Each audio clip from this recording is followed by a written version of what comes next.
Please subscribe to Face TV Africa and turn the notification on. Face TV Africa, ẹ jọ̀ọ́ ẹ subscribe hẹ́tẹ̀. Face TV Muswobi. Orúkọ mi ni Adésínà Adémọ́lá Ògúnlànà, agbẹjọ́rò táwọn òyìnbó ń pè ní lọ́ọ̀yà ni mí. Mo ti ṣe alága ẹ̀ka ẹgbẹ́ lọ́ọ̀yà ti Ìkẹjà, Nigerian Bar Association Ìkẹjà branch 2016 to 2018. Èmi gẹ́gẹ́ bẹ́ẹ̀ nìkan iṣẹ́ tí mo kọ́ ó ti gba bí mo ṣe ń ronú. Aldi alterum patent ònà láti sọ. English people will say hear the other side. Àwọn bàbá tiwa kóyìnbó tó dé wọ́n ní ẹgbọ́ ẹjọ́ ẹnìkan dá àgbà òṣìkà. Àwọn ọmọdé òṣìkà gan wà, àwọn ìṣàgbà òṣìkà gbámọ́ka pẹ̀lú níwèé ìròyìn. Máa ń bẹ ọlọ́pàá ló sọ wọ́n ọlọ́pàá ẹja gbọ́ àti ìgbọ́ tí wọ́n ní James náà sọ láríwájú Omiyinka nígbà bá gbọ́ láàmọ̀. Ṣùgbọ́n á pé lóòótọ́ ló ṣe ní iṣẹ́ ìwà tó dáa. Nítorí lábẹ́ òfin ọmọ ọdún 14 ìbá àgàgàgàrà bí àkókò kó láyà bí òkè. Ní lábẹ́ òfin ọmọdé ní àtàlẹ́ ń pè lọ́mọdé oníwé kò tí ì gbọ́n tó láti sọ pé mo yọ̀ǹda.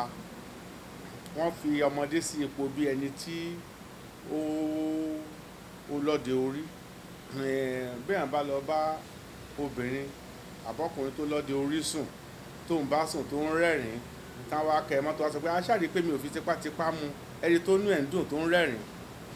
Bí wà tí à ń bá bá ẹni tó ti mọtí yó sùn ni èèyàn ti mọtí yó, obìnrin ti mọtí yó ní patí ẹ wá wọnú yàrá ó wá ń béèrè lọ́wọ́ ẹni tó ti mọtí yó pé ṣé kí n bọ́ṣọ ó ní bọ̀ ó ń rẹ́rìn-ín, ṣé kí n jábra ó ní kó jábra, ṣé kí n wọlé ó ní kó wọlé, ṣé káràsán ní káràsán, inú ẹ̀ ń dùn.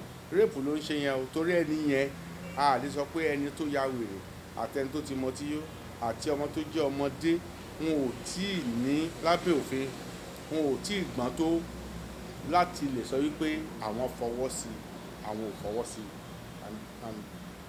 ìyẹn ò jẹ́ dá. Àti fipá bá obìnrin lò kò dáa rárá.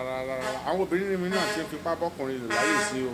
Wọ́n lè yọ̀bẹ sọ́kùnrin, wọ́n lè yọ̀bẹ sọ́ ọkùnrin, wọ́n lè pọ̀ lórí ẹ̀bí 6 bí 7.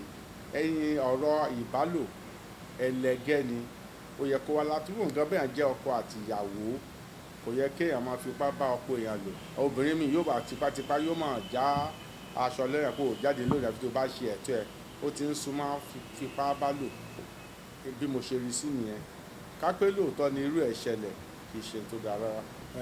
Kí n kọ́kọ́ sọ náà èmi nìkan kọ́ ni lọ́ọ̀yà bàbá Ìjẹ̀ṣà. Ó tiẹ̀ fẹ́ dàbí pé akẹ́yìndé gbẹ̀gbọ́n ni mo jẹ́. Ẹni tó gbé wa wọnú ẹjọ́ ẹ̀ òun ni ìtara fún ọmọnìkejì. Èmi ń ṣẹjọ́ mi ní pàǹtí tán tì mọ́ ni mo rí tó ń wò bí ìmọ̀ tí mo lè pè níjọ́ náà lọ́wọ́ yẹn tí fẹ́ tó bí ọ̀sẹ̀ 3. Bóyá tó jẹ lójú yẹn ò tí ì kàn wá ṣùgbọ́n nígbà tá a gbọ́ pé a mọ̀ pé tí wọ́n ń kà sí náà pé eléyìí ó tó láti gba bẹ́ẹ̀lì. Àwọn obìnrin kan á kóra wọn jọ wọ́n á lọ ṣe ìgbódegbà demonstration fáwọn ọlọ́pàá pé wọ́n gbọ́dọ̀ fẹ́ ní ìsílẹ̀. Àwọn ọlọ́pàá náà dẹ́gbà sí wọn lẹ́nu. Ìyẹn ló tiẹ̀ kọ́kọ́ bí ẹgbẹ́ tiwa nínú Radical Agenda Movement in the Nigerian Bar Association Ramimba. Ìwọ̀n mo ṣe fẹ́ sọ yẹn ní Yorùbá. Àwa wá àwọn tó jẹ́ lọ́ọ̀yà rí lọ́jọ́ náà lọ́hùn. Ààrẹ nìkan tó ń pè ní Mr. Oyètúnjí Àkàndé lọ́ọ̀yà làwọn náà. Àwọn làwọn fọwọ́ sí. Ṣùgbọ́n èwo àtiwá bíi àní pé Yorùbá fẹ́ pè ní ìpáǹle. Radicalism kì í ṣe ìpáǹle. Activism kì í ṣe ìpáǹle. Kéèyàn jẹ́ jagunjagun kó mọ òtítọ́ ẹ̀ kó mọ ẹ̀tọ́ ẹ̀ kó jà fún. Àwa kì í bẹ̀bẹ̀ a máa ń jà lógun ni.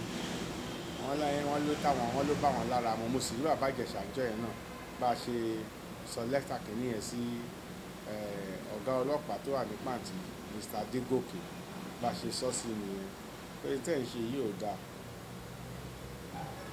Lẹ́yìn ìgbà yẹn ni wọ́n ṣẹ̀ wá lọ sí DPP náà tó wá gbé kìnní jáde àti tí DPP gbé jáde lábẹ́ òfin máa yí ó lẹ́tọ̀ọ́ sí bail ní tó mú àwa wọ kéèsì yẹn. Ohun gangan ní iyọ̀ ayé bí iyọ̀ ṣe jẹ́ nínú ọbẹ̀ tí ò bá sí iyọ̀ ní ọbẹ̀ òbu lásán ni. Tí wọ́n bá pèèyàn ní ènìyàn ṣùgbọ́n tí kò ní ẹ̀tọ́ ọmọ ènìyàn gan kọ́ ni ìpilẹ̀ṣẹ̀ ẹ̀tọ́ ọmọ ènìyàn, fundamental human rights, ìpilẹ̀ṣẹ̀ ẹ̀tọ́ ọmọ ènìyàn ó ní fundamental human rights. Tí ò bá sí àwọn ẹ̀tọ́ yìí ẹranko lèèyàn jẹ́. Ìnapá ìnasẹ̀ Ọlọ́run dá wa, that's freedom of association, freedom of movement, liberty, òmìnira. A ní ẹ̀tọ́ láti lè sọ ohun tó wù wá. Mo rò báyìí lọ́kàn ara mi. Yorùbá sọ pé òun ẹlẹ́dẹ̀ ló ń gbé kì í ṣe ti ẹ̀tọ́, kì í ṣe ẹ̀tọ́. Ìgbà tí wọ́n ti kóyàn láyà jẹ ló di pa ń kùn. Wà á lè sọ̀rọ̀ ara ẹ̀tọ́ ọmọ ènìyàn ni. Ibi tí èèyàn bá ń gbé tó lè sọ ní tó wà nínú ẹ̀ tó lè sọ ó ti dín ẹkù léèyàn. Wọn ò kàn lé ẹranko gan-an, àkàn lè pa nípakúpa kátà sọ nípa ọmọ èèyàn. A ní ẹ̀tọ́ sí ẹ̀mí wa. Ọ̀pọ̀ àwọn kan kékeré wọ́n ní já ìtànà tó ń tàn tó tutù tó sì dára. Kòkòrò tí wo ò lè dá yẹn Ọlọ́run ló dá. Tí kòkòrò lásán tá lè dá tán ní ká rọra bó bá kàn ṣe tẹ̀ mọ́lẹ̀ ká tó wá sọ pé èèyàn ẹlẹ́ran ara bí wa. Ẹ̀tọ́ ẹ̀sìn, fundamental right ni ẹ̀tọ́ ọmọ ènìyàn ni. Ṣàngó mo fẹ́ bọ, Ògún náà ń bọ lọ́dọ̀ wa, Màrájì mo fẹ́ tẹ̀lé, ẹ̀sìn Jésù mo fẹ́ tẹ̀lé, ti Ànábì Muhammad mo fẹ́ tẹ̀lé. Ẹ̀tọ́ mi ni. Gbogbo èyí lápapọ̀ ní fundamental human right, ẹ̀tọ́ ọmọ ènìyàn. Ẹ̀tọ́ ọmọ ó gbọ́dọ̀ fìyà jẹ èèyàn bí wọ́n ṣe fìyà jẹ ewúrẹ́.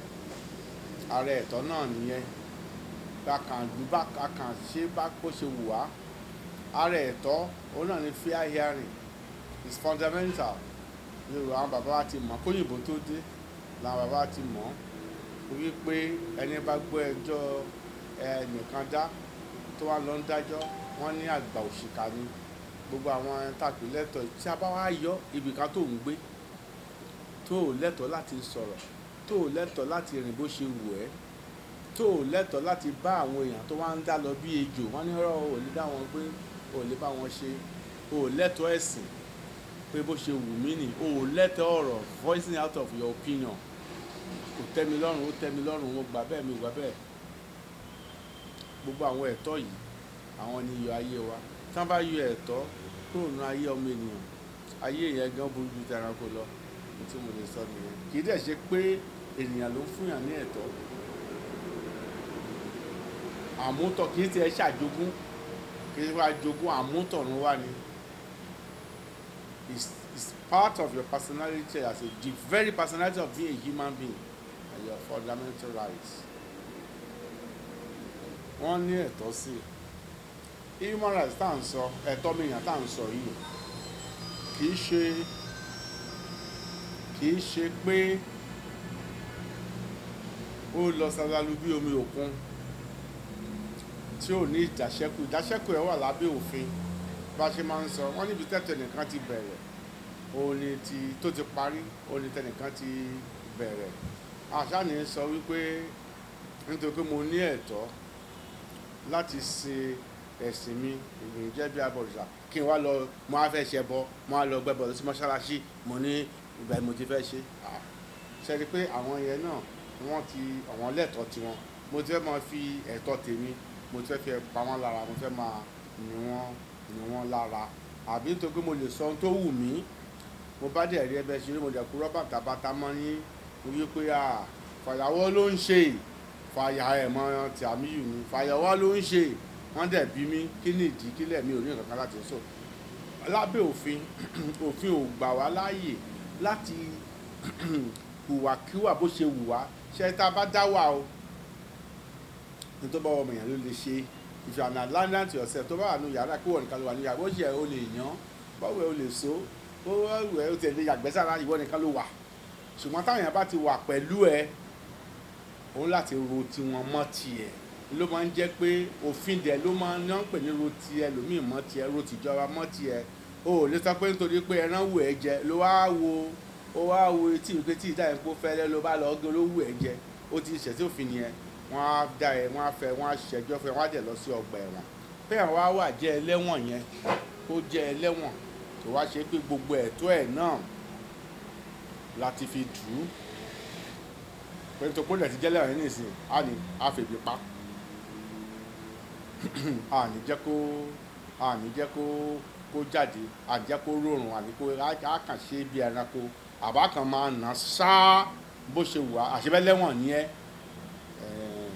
ó ní ẹ̀tọ́ ṣùgbọ́n kò wá dàbí ẹ̀kúnrẹ́rẹ́ ẹni tí ò wà ní ìjìyà òfin ẹlẹ́wọ̀n wà ní ìjìyà òfin ṣùgbọ́n kì í ṣe gbogbo ẹ̀tọ́ ẹ̀ àwa lè bọ́ sí òhò ní ìsìn ká ní wípé wọ́n láwọn ẹbí ẹ̀ fẹ́ rí o nítorí ẹ̀ náà o ẹlẹ́wọ̀n ni ẹ ò lè wọṣọ mọ́ o ẹ̀ṣẹ̀ bẹ́ẹ̀ ẹranko ní ẹlẹ́wọ̀n iṣẹ́ ẹranko ọmọ èèyàn náà sì ni a kàn ń bá a wí ní abẹ́ òfin ni ẹ̀tọ́ ẹ̀ ó dínkù ṣùgbọ́n kì í ṣe kí wọ́n ti pòórá.